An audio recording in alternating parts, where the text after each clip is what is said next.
J'ai plein de choses à vous dire. Je ne sais pas si vous êtes prêts à les entendre. Mais la dernière fois que nous avions étudié, donc déjà bonjour à chacun et bienvenue. Et la dernière, on avait eu l'occasion de réfléchir sur le sens de la scène.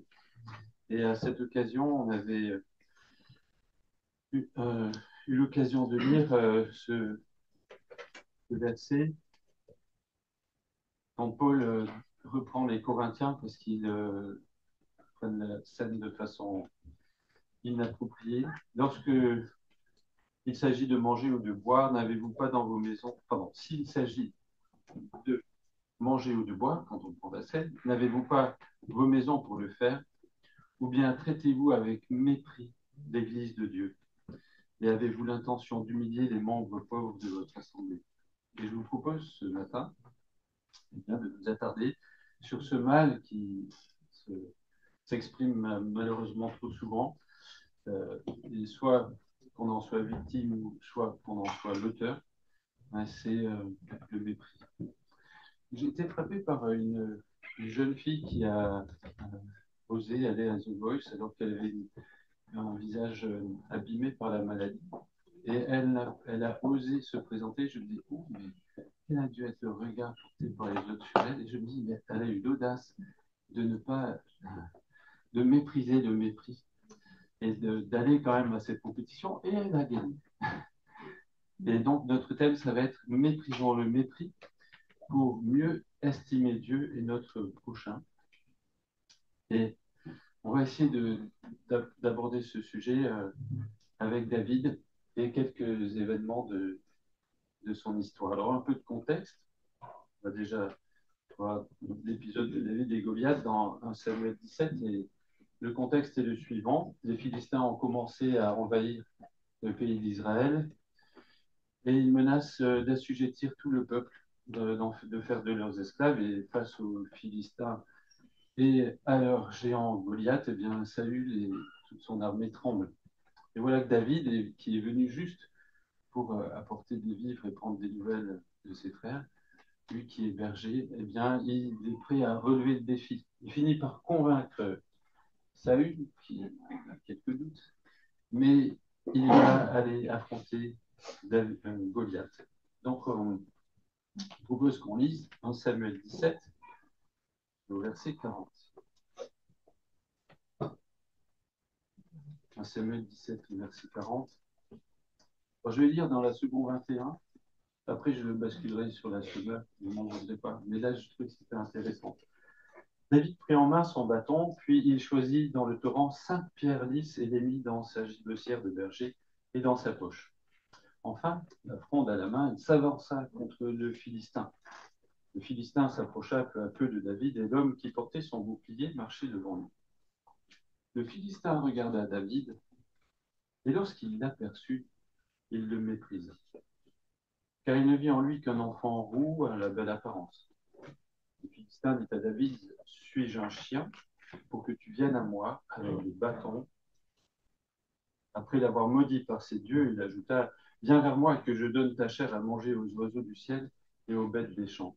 Désolé pour les enfants, mais ça voulait bien dire qu'il voulait lui faire la peau. Du coup, nous allons voir avec David comment apprendre à mépriser le mépris, soit qu'on soit jugé sur les apparences, sur des idées préconçues, et on va essayer de voir comment Jésus nous voit et réaliser que lui aussi a méprisé le mépris. On revient à David et Goliath. Et si on regarde, David, il juge son adversaire sur l'apparence. David, il ne ressemble en rien au soldat aguerri qu'il a déjà affronté avec le visage balafré et bien buriné. Et en plus, vous avez vu, il est armé tout juste pour pouvoir éventuellement repousser un chien. Goliath ne se demande pas un instant qu'est-ce qui a pu motiver ce gamin à venir l'affronter, et encore moins quelles pourraient être ses compétences. Il est à peu près certain de n'en faire qu'une bouchée. Ce que Goliath ne savait pas, c'est que malgré son apparence, eh bien, David a tout d'un combattant. Vous voyez, il s'est entraîné à surmonter la peur d'un plus fort que lui en luttant contre les lions et les ours, tout en gardant son troupeau. Il a appris à connaître les points vitaux de ces animaux sauvages. Et il sait manier la fronde avec une précision redoutable parce qu'il lançait des cailloux juste à côté de ses brebis pour les ramener vers lui, mais surtout sans les blesser. Et puis Goliath a négligé le point capital. C'est que David est motivé par l'honneur du Dieu vivant et par l'honneur de son peuple, parce qu'il les aime. Et David a déjà expérimenté qu'il peut compter sur le secours de Dieu. Il peut compter sur ce Dieu dont on a dit qu'il est vivant. Or, David il répond aux menaces de Goliath au verset 45. Tu marches contre moi avec l'épée, la lance et le javelot, mais moi, je marche contre toi au nom de l'Éternel, le maître de l'univers, au nom du Dieu de l'armée d'Israël que tu as insulté. Et la suite donne raison à David. Vous savez d'une seule pierre bien ajustée, Goliath est abattu. Et ce qui est important, je trouve, c'est de relever que David il ne s'est pas laissé déstabiliser par l'attitude méprisante de Goliath, ni par sa taille, ni par ses menaces.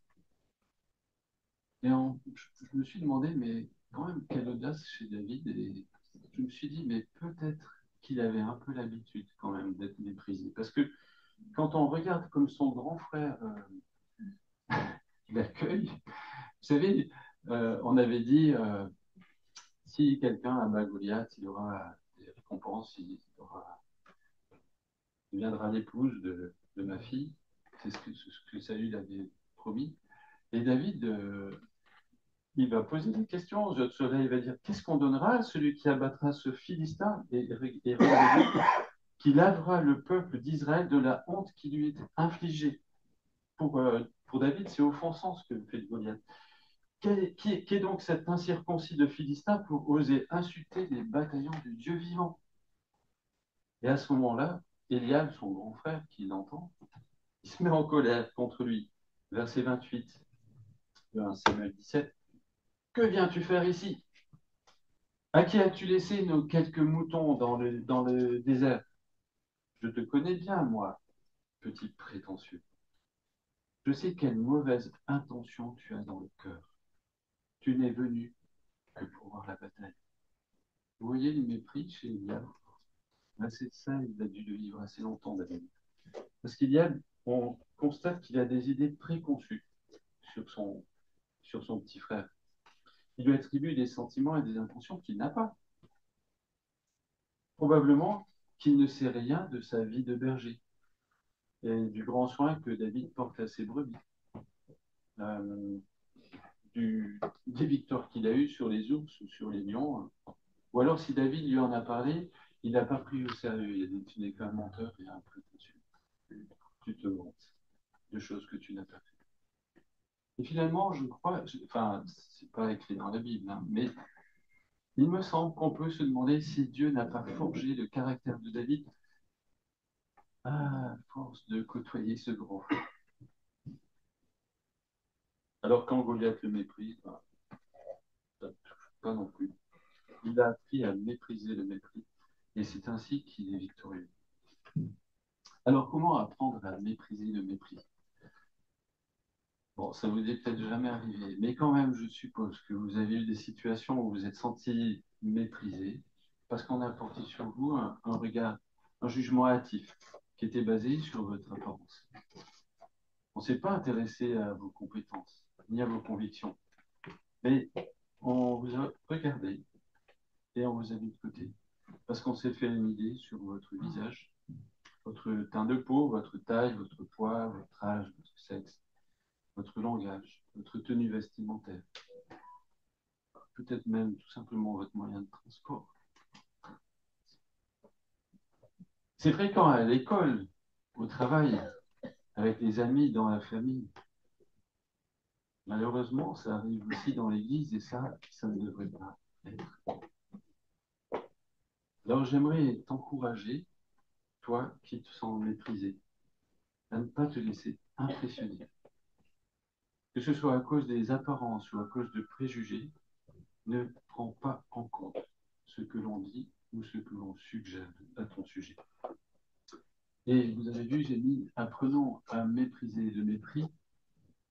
Un des moyens, il me semble, c'est de laisser de côté le regard que les gens portent sur nous pour considérer le regard que Dieu a sur nous. Quel regard Jésus a-t-il sur toi? En réalité, lui seul connaît vraiment tes mobiles. Et il sait réellement de quoi tu es capable, puisque c'est lui qui te donne tes capacités. Tu es d'accord? Donc, il ne va pas regarder aux apparences, mais il regarde au cœur aussi. Est-ce que Jésus t'a déjà méprisé une fois dans ta vie? Même quand Jésus voyait des gens mal agir, il avait un regard de tristesse, de compassion, mais pas de mépris. Non, jamais. Jésus t'aime tel que tu es, quelle que soit ta couleur de peau, ton âge, ta situation sociale, quoi que ce soit. Pour David, peu importe tout ce que Eliab pense de lui, il croit que Dieu l'a appelé à le servir, puisque le prophète Samuel est venu chez lui exprès pour loindre parmi ses frères. Il sait que Dieu est avec lui. Donc David va aller combattre avec l'aide de Dieu, qu'importe ce qu'Eliab en pense. Et toi, n'as-tu pas été choisi? N'as-tu pas été loin du Saint-Esprit? N'habite-t-il pas dans ton cœur, en toi? C'est bien la promesse qu'on a eue. Alors si Dieu est pour toi, avec toi, qui sera contre toi? Oui, il y aura des voix qui vont se lever, il y aura peut-être, mais qu'est-ce qu'ils pourront bien faire? Souviens-toi de qui tu es, un enfant de Dieu, choisi, appelé à partager la gloire de Jésus. Et j'aimerais vous relire. euh, des fois, je passe du tu au vous, hein, mais vous comprenez, parce que on est plusieurs et en même temps, c'est tellement personnel. Bien-aimés, c'est dans 1 Jean, bien-aimés, nous sommes maintenant enfants de Dieu et ce que nous serons un jour n'a pas encore été révélé. Mais nous savons que lorsque Christ paraîtra, nous serons semblables à lui parce que nous le verrons tel qu'il est. Nous sommes enfants de Dieu. Lorsque Christ est dans Colossiens au chapitre 3, Paul dit, au verset 4, lorsque Christ apparaîtra, lui qui est votre vie, alors vous paraîtrez vous aussi avec lui dans la gloire. Pour toi, compte sur Jésus. Tôt ou tard, il viendra. Il fera justice. Que ce soit ici-bas ou dans le ciel, il nous élèvera aux yeux de ceux qui nous méprisent. Et puis, souvenons-nous de l'exemple donné par Jésus dans Hébreux, au chapitre 12. Nous sommes invités à garder les yeux fixés sur Jésus, qui nous a ouvert le chemin de la foi et qui la porte à la perfection. Parce qu'il avait en vue la joie qui lui était réservée, il a enduré la mort sur la croix, en méprisant la honte. On pourrait dire en méprisant le mépris, attaché à un tel supplice. Désormais, il siège à la droite de Dieu. On aimerait ne jamais être méprisé, mais il me semble que tout comme David a été méprisé par son grand frère, probablement pas que cette fois-là, eh bien Dieu veut nous transformer, nous rendre semblables à Jésus-Christ. Avec les petits mépris, excusez-moi, petit, c'est peut-être pas si petit, hein, chacun vit des situations différentes, mais les mépris que l'on a au quotidien sont là pour former notre caractère, pour qu'on apprenne à chercher son approbation à lui, pas à celle des hommes. Et si un jour on devait nous mépriser ou nous maltraiter à cause de notre foi, alors ce jour-là, on saura rester ferme parce qu'on aura appris dans les petites choses. On aura appris à ne pas faire cas de l'honneur des hommes, il nous importe peu. S'ils veulent nous mépriser, qu'ils nous méprisent. Dieu, lui, il a une grande considération pour nous, son peuple, ses enfants. Dieu nous donnera la victoire en nous maintenant dans la foi. Vous voyez notre fronde à nous, notre géant, c'est pas les gens autour de nous, c'est pas ceux qui nous méprisent, mais c'est le diable. Quelqu'un l'a dit ce matin. L'un de nos ennemis, c'est aussi le diable qui veut nous amener dans le doute et nous faire tomber, nous décourager. Ben, notre fronde à nous, c'est la prière. Et notre épée, ça sera la parole de Dieu pour nous rappeler qui nous sommes. Ne pas nous laisser impressionner, mais mépriser le mépris. Le deuxième point que j'aimerais voir avec vous, c'est euh, ça va être un autre aspect de la vie de David, un autre épisode qui va nous aider à y réfléchir. C'est le fait de... euh, vous la reconnaissez peut-être pas, mais c'est Michal et David. C'est un épisode où, enfin, on va le voir ensemble, qui peut nous inviter à apprendre à ne plus mépriser, mais à estimer. Et nous verrons plusieurs points. Euh, nous verrons qu'il nous faut apprendre à nous détacher du statut social, à mettre Dieu à l'honneur, ne pas prendre la grosse tête, et puis apprendre à estimer nos frères et sœurs.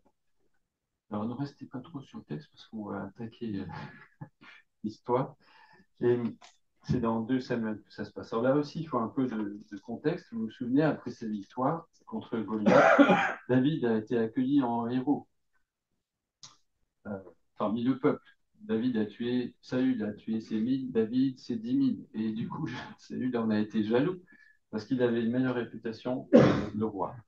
Mais par contre, sa fille, Michal, elle est tombée amoureuse de David. Alors ça faisait les affaires de Saül qui s'est dit, bah tiens, je vais dire à David, je t'offre mon épouse pour fille, mais par contre, il y a une dot.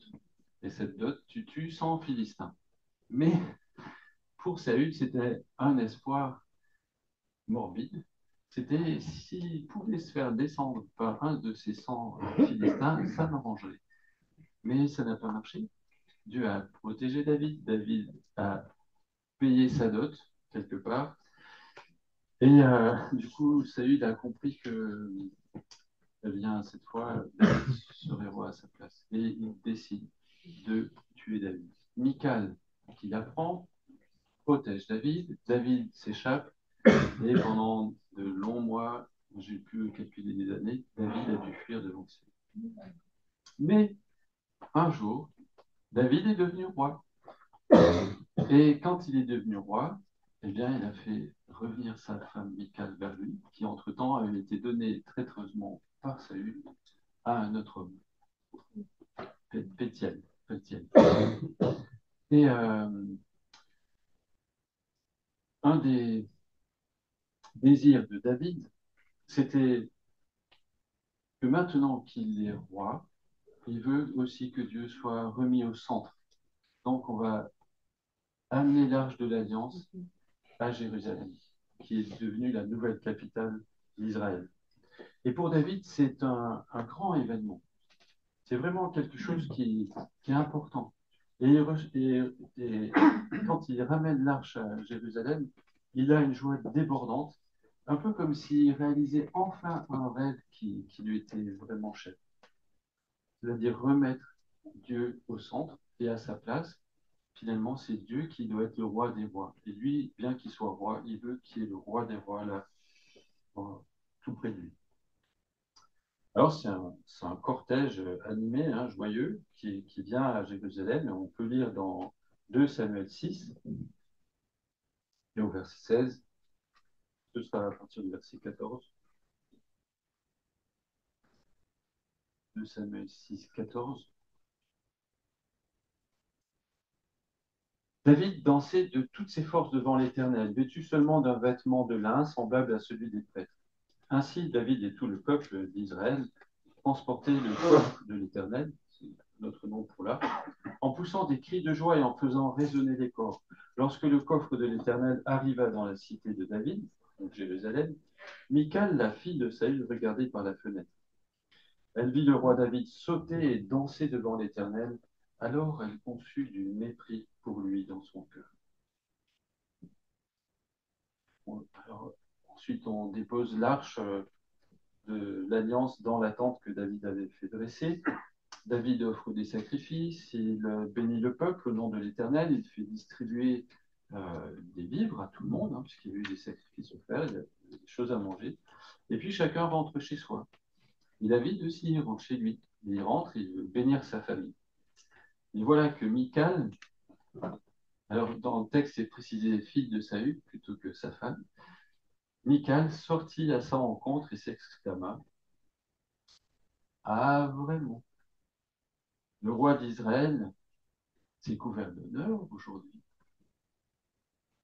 Il s'est exhibé à demi nu aux servantes de ses serviteurs, comme aurait pu le faire un homme de rien. Alors j'imagine que la discussion a été un peu animée et un peu plus longue que nous le rapporte le texte, mais la réponse de David est résumée ainsi. C'est devant l'Éternel que j'ai manifesté ma joie, lui qui m'a choisi de préférence à ton père et à toute sa famille, pour m'établir chef d'Israël, son peuple. Je m'abaisserai volontiers encore davantage pour m'humilier. Néanmoins, je serai honoré par les servantes dont tu as parlé. Là, on voit que Michal est très fâchée. Hein. Elle est très fâchée d'avoir... parce qu'elle ressent probablement de la honte. Elle aurait vraiment préféré que David, son mari le roi, accueille l'arche portée par les Lévites au bout d'un long tapis rouge et lui assis sur son trône royal couvert d'or, et elle, bien sûr, assise à ses côtés dans ses plus belles robes. Et c'est comme ça que, normalement, un roi digne de ce niveau-là aurait dû procéder. Et au lieu de cela, David, il a recouvert ses habits royaux d'un tissu, d'un vêtement de lin blanc. Alors, ça ne veut pas dire que c'était pas joli, hein, mais ce n'était pas son statut, là. Il s'est mélangé au peuple, il a dansé de toutes ses forces avec lui, nous a dit. Alors, on imagine la scène, je pense que David, à force de gesticuler, de bouger, était peut-être un peu débraillé. En tout cas, Michal, elle le méprise. Elle le méprise et elle le met au niveau d'un homme de rien, c'est-à-dire un homme sans valeur. Voilà, en fait, comment elle considère ses serviteurs, puisqu'elle dit, tu te mets à leur niveau, des gens de rien, sans valeur. Et le problème de Michal, je pense, c'est qu'elle attache vraiment beaucoup d'importance au statut social. Elle méprise ceux qui sont en dessous d'elle sur l'échelle. Et du coup, elle projette même ses sentiments sur eux, pensant que eux aussi vont mépriser le roi maintenant qui s'est mélangé à eux. Mais c'est drôle parce que David, il pense l'inverse. Ce peuple, alors je me mets à la place de David pour répondre, ce peuple m'honorera. C'est ce qu'il dit à Mika. Ce peuple m'honorera en voyant mon amour sincère pour Dieu, en voyant que Dieu m'a choisi pour chef du peuple et que pour autant je ne me considère pas supérieur à lui. Tout comme j'ai combattu aux côtés de mes soldats sur le champ de bataille, eh bien je serai un roi qui sert son peuple. J'ai laissé de côté mon statut royal pour me réjouir avec le peuple, sans me soucier de ce que les gens peuvent penser de moi. J'ai voulu exprimer sincèrement et simplement ma reconnaissance envers Dieu. J'ai dansé devant Dieu. C'était pas une mise en scène, vous comprenez? David, il était sincère et c'était plus fort que lui. Il était tellement heureux qu'il a sauté, dansé, probablement chanté aussi. Hein. Il y a sûrement des chants qui accompagnaient. Parce qu'en fait, c'est lui qui a fait de moi le roi d'Israël. Vous voyez? Et j'aimerais qu'on en tire trois leçons. La première chose, c'est que nous apprenions à nous détacher de notre statut social pour nous attacher à notre identité en Christ et à notre rôle d'ambassadeur du royaume de Dieu. Nos relations seront beaucoup plus simples dans l'Église, je pense, si on apprend à réfléchir à ça. Deuxième point, c'est que, comme David, nous apprenions à mettre Dieu à l'honneur. Si on nous méprise parce qu'on a du zèle à mettre la parole de Dieu en pratique, et parce qu'on va à contre-courant de ce qui se fait dans notre société, alors c'est pas grave, et ne soyons pas inquiets, Dieu sera avec nous. Et nous pouvons développer cette attitude que David a décrite ici. Je m'abaisserai volontiers encore davantage pour m'humilier. Mais là, il ne faut pas se méprendre. Hein. Je ne suis pas en train de dire qu'il faut s'auto-humilier. Non, à se rabaisser tout le temps. Non, non. Mais plutôt de considérer que ce qui compte, c'est de plaire à Dieu, en se moquant de ce que pensent ceux qui ne l'aiment pas. Peu importe si à leurs yeux, j'ai moins de valeur. Dans ce sens où David disait, ben, je veux bien m'humilier encore. Si on, S'il y a des gens dans la cour qui me méprisent parce que j'ai dansé, parce que j'étais heureux de ramener l'arche, eh bien, ces gens dans la cour, ils vont me mépriser un peu plus. C'est pas la cour de récréation, les enfants, hein, c'était la cour du roi. Et ça nous rappelle ce que Paul disait aux Corinthiens, quoi que vous fassiez, faites tout pour la gloire de Dieu. La troisième leçon, ce serait, excusez-moi pour l'expression, mais ne prenons pas la grosse tête comme Michael.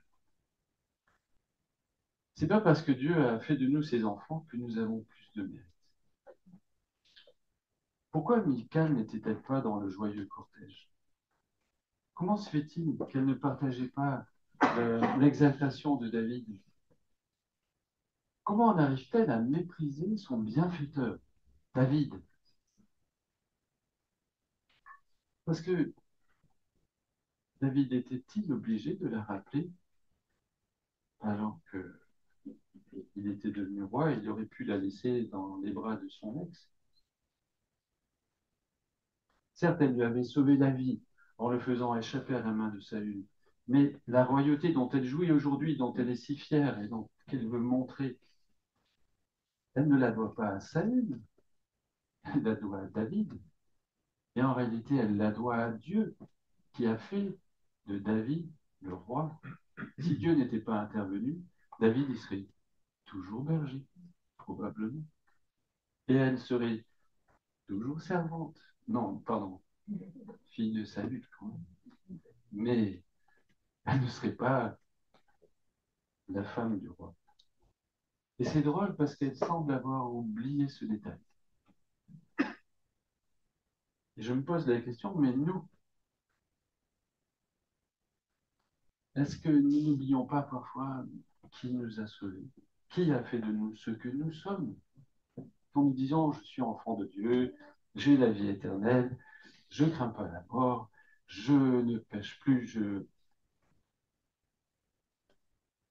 Paul disait, qui te rend supérieur aux autres? Tout ce que tu as, c'est Dieu qui te l'a donné, n'est-ce pas? C'est dans la traduction Parole de vie, de 1 Corinthiens 4, verset 7. Tout ce que tu as, c'est Dieu qui te l'a donné, n'est-ce pas? Et si tu l'as reçu, pourquoi te vanter comme si tu ne l'avais pas reçu? Alors, mon frère, ma soeur, tu as une belle peau, tu as des beaux yeux, tu as, euh, tu as de beaux enfants, tu as de beaux habits, tu as une belle situation professionnelle, tu fais des progrès dans la foi, tu ne fais plus certains péchés, tant mieux. Tu as un service régulier dans l'église, c'est bien, continue. Mais est-ce que c'est une raison pour t'élever avec mépris au-dessus de ton frère et de ta soeur? Et puisque nous n'aimons pas être méprisés, on l'a vu dans la première partie, pourquoi est-ce que nous mépriserions qui que ce soit? Et comment pourrions-nous mépriser un de nos frères ou une de nos sœurs dans l'Église? Est-ce que nous tenons à attrister le Saint-Esprit qui est en nous? Chaque fois qu'un sentiment de mépris s'invite dans ton cœur, alors humilie-toi, reconsidère cette personne, parce que Jésus, il l'aime. Il a donné sa vie pour elle, pour cette personne-là, comme pour toi. Il lui prépare une place au ciel. Et qui sait, ce sera peut-être ta voisine ou ton voisin. Le Père trouve cette personne si précieuse qu'il a offert son propre fils pour elle, pour la racheter. Il attend de l'accueillir à l'image de son fils. Elle a une grande valeur pour lui. Elle est une pierre vivante de son Église. Elle a, comme toi, le Saint-Esprit en elle. Elle est le temple de Dieu. En quelque sorte, elle est sacrée, cette personne à côté de toi que tu méprises. Alors, descends. Et là, j'aimerais descendre. Il faut que chacun de nous, on descende de notre piédestal. Parce qu'on n'est pas meilleur que l'un ou l'une ou l'autre. Alors, changeons nos regards, mettons de côté nos préjugés et apprenons à connaître cette personne. Et là, il me semble qu'on pourrait apprendre vraiment à le faire. Est-ce que cette personne aime Jésus? Donc, cette personne que tu aurais tendance à mépriser dans l'Église. Est-ce qu'elle aime Jésus? Est-ce qu'elle a des compétences spirituelles? Est-ce que tu observes dans sa vie quelques facettes du fruit de l'esprit? Est-ce que tu vois en elle de l'amour, de la paix, de la joie, de la patience? Est-ce que tu vois de la bonté, de la bienveillance chez elle? Est-ce que tu as vu de la foi, de la douceur peut-être? Est-ce que tu trouves qu'elle se maîtrise bien quand tu la méprises en particulier? Non, pardon, je ne veux pas pousser trop loin. Est-ce que vraiment tu n'as rien à apprendre de cette personne? Mes amis, je m'exhorte avec vous, faisons attention au mépris. Parce que mépriser un frère ou une sœur, c'est aussi mépriser Dieu. Car Dieu nous a donné l'ordre de nous aimer les uns les autres, et le mépris, c'est tout le contraire. Et désobéir à Dieu, c'est le mépriser. Et là, je voudrais aborder le dernier sujet, le dernier point.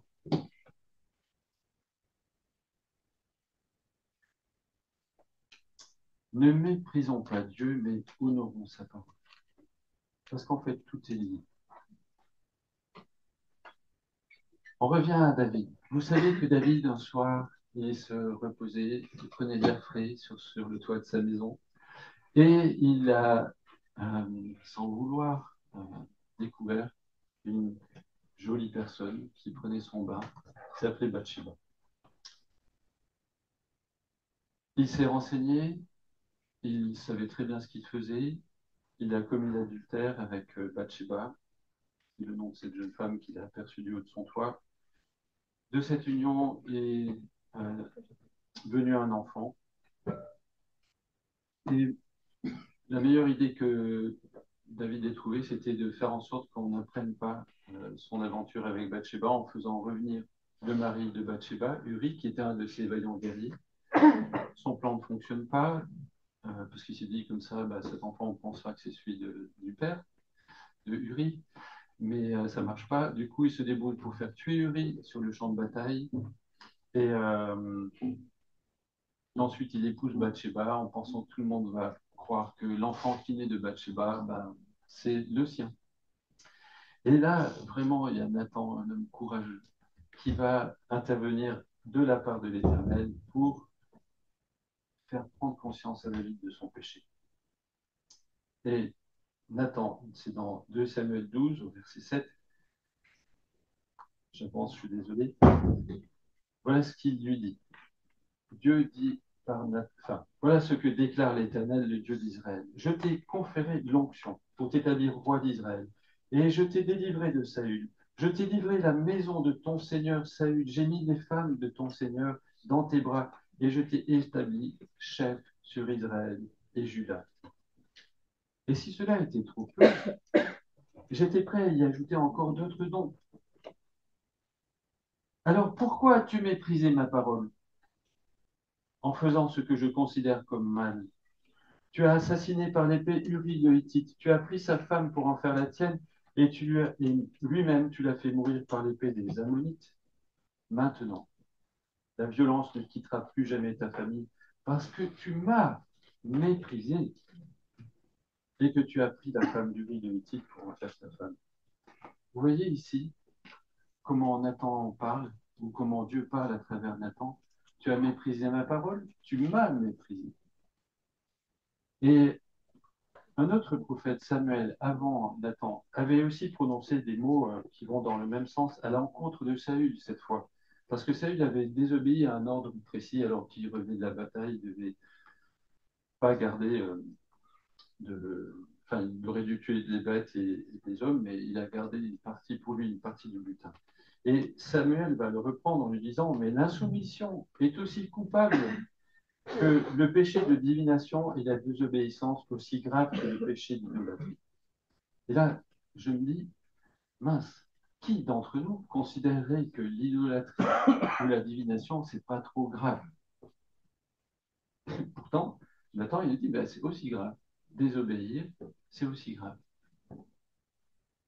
Ben oui, parce qu'en fait, si je désobéis à Dieu, ça veut dire que j'agis comme si je suis capable de maîtriser mon avenir ou comme si je sais ce que je fais parce que je connais la suite. C'est le problème de la divination, on veut savoir ce qu'il va y avoir après. Ou alors, on se place au-dessus de lui en considérant que notre volonté est supérieure à la sienne. On sait mieux que lui. Du coup, l'idole, c'est nous. C'est nous qui sommes Dieu, puisqu'on sait mieux que Dieu. Et c'est pour ça que c'est l'idolâtrie. Désobéir consciemment, mépriser les commandements du Seigneur, c'est traiter Dieu, qui en est l'auteur, avec mépris. C'est ne faire aucun cas de lui. C'est agir comme s'il n'existait pas. Et là, j'aimerais citer, je ne sais pas comment ça se prononce, Jerry Bridge, qui dans son livre À l'école de la grâce explique bien ce problème. C'est quelque chose qui m'a touché.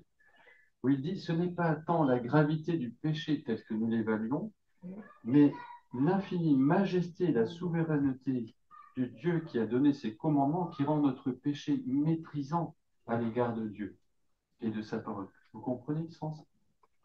On va voir une illustration. Vous vous souvenez que la première fois que David a voulu ramener l'arche, il n'a pas du tout respecté les ordres pourtant précis et solennels sur la manière de porter l'arche. Normalement, l'arche, Dieu avait dit à Moïse, ce seront les fils de Kéhat qui la transporteront à l'aide de barres enfilées dans des anneaux qui tenaient l'arche sur l'épaule. Et il y aura un protocole à faire, je ferai un sacrifice, je ferai ceci, cela, et après elle démarre. Et David, lui, il avait trouvé des bœufs, ils avaient trouvé une charrette, ils ont mis l'arche sur la charrette, et ceux qui devaient arriver arrivaient, à un moment donné, ça basculait, et à ce moment-là, Usa, il rattrape, mais il meurt en même temps. Pourquoi? Parce que dans les consignes que Dieu avait données à Moïse, il était dit, surtout, il ne touche pas les choses saintes, sinon il mourrait. Alors, je sais que moi, quand je lis cette histoire, ça me met mal à l'aise. Et d'ailleurs, David, ça l'a mis très mal à l'aise. Parce qu'on dit, mais quand même, c'était sympa d'éviter que l'arche tombe par terre. Il a bien fait. Pourquoi il meurt pour un bienfait? Mais non, il a mal fait. Parce qu'il a méprisé la parole du Dieu vivant. Parce qu'il a fait ce qui était précisément interdit. Parce qu'en fait, en faisant cela, il méprise l'ordre de Dieu. Dieu sait ce qu'il dit. S'il dit de ne pas toucher l'arche, on n'y touche pas. Elle ne va pas tomber. Dieu, on a dit qu'il était vivant. C'est lui qui va la tenir, l'arche. Il faut. Enfin, vous voyez, là aussi, on peut se dire, bah oui, mais ce serait cassé, l'arche. Ben non, ben Dieu, il est vivant. Il prend soin de son arche. Bref. Donc, retenons bien cela. Je recite à nouveau Jerry Bridge, qui lui aussi a insisté dans la page de ce bouquin, et où il dit la gravité du péché n'est pas simplement mesurée à l'aune de ses conséquences, mais à celle de l'autorité de celui qui en a donné l'ordre. C'est parce que c'est Dieu qui dit qu'il ne faut pas faire ceci qu'il ne faut pas le faire. C'est pas parce que ça nous semble grave ou pas grave. On pourrait se dire, bon, ben, Bathsheba, ça c'était grave quand même, David, c'était super grave. Usa, c'était pas grave. Vous comprenez mieux? Je ne sais pas si vous comprenez mieux ou pas. C'est sûr. Parce que moi, ça m'a fou. De réfléchir comme ça m'a aidé à mieux réaliser que quand même, c'est pas à nous de décider ce qui est bien ou mal. C'est ce qui a été fait au Jardin d'Éden et c'est ce que ça donne. En conclusion, je pense qu'aucun de nous n'a envie d'imiter Michal. Par manque de reconnaissance, elle a méprisé celui qui lui avait donné son rang. Nous ne voulons pas mépriser Dieu, mais malheureusement, nous sommes tous coupables de mépris, que ce soit à l'égard de Dieu ou des frères et sœurs. Mais heureusement, ça n'est pas irrémédiable. Usaïe ne serait pas mort si David n'avait pas méprisé la parole de Dieu dès le début. Mais vous voyez, David, il aurait pu en rester là, dire voilà, Dieu, il est trop compliqué, c'est trop difficile, on n'arrivera jamais. Non, il s'est corrigé. Il est allé voir dans l'Ancien Testament comment il fallait faire. Il a ramené l'arche comme Dieu l'a demandé. Et il a pu le faire. Et c'est pour ça qu'il était dans la joie. Et c'est pour ça que Michal n'aurait jamais dû lui faire ce reproche. Si on y réfléchit, David, il ne mérite pas plus que Saül d'être le roi d'Israël parce qu'il a péché gravement, malgré tout. Enfin, malgré tout. Voilà. Il a péché gravement, mais il a trouvé grâce. David, il n'a pas cherché à sauver la face devant les hommes, devant le peuple. Il était honnête devant Dieu et devant les hommes. Et il s'est humilié, sincèrement. Relisez le psaume 51 si vous avez encore des doutes. Il a reçu le pardon de Dieu et il est resté sur le trône, contrairement à Saül. Parce que Saül, lui, il était très attaché aux apparences et aux honneurs des hommes, plus qu'à l'honneur de Dieu. Il a cherché des excuses pour justifier sa désobéissance. Et il a demandé au prophète, non, mais reste avec moi quand même. Qu'est-ce qu'ils vont dire les autres si tu ne viens pas avec moi? Alors, il n'a peut-être pas perdu la face devant les hommes, mais il a perdu le trône et il a perdu la face de Dieu, ce qui est plus grave. Dieu, il pourrait nous mépriser en voyant tout ce qu'il y a de mauvais dans notre cœur. Mais comme je l'ai rappelé tout à l'heure, Jésus ne nous méprise jamais et Dieu ne nous méprise pas. Il nous estime. Alors, apprenons, c'est mes deux derniers points, apprenons à estimer de mieux en mieux notre Dieu et son Église. Et je crois qu'ainsi, nous pourrons sauter de joie, danser en chantant. Certains nous ont invités chaque fois que Dieu sera mis à l'honneur. Alors peut-être qu'on a besoin d'être libéré de certains complexes pour arriver à faire comme David, mais ça c'est culturel et ça doit nous apprendre à, si d'autres ont une autre culture, une autre façon de faire pour adorer Dieu, peut-être que je peux me laisser interpeller. Et puis apprenons à estimer de mieux en mieux notre prochain, déjà dans l'Église, mais aussi autour de nous. Et je pense que ce sera une preuve que nous estimons notre Dieu. Voilà, que peut-être on va prier. Je vous avais dit, vous n'étiez peut-être pas prêt à entendre tout ça. J'espère que quand même si, parce que vous avez prié et puis on prie tous que le Seigneur nous parle.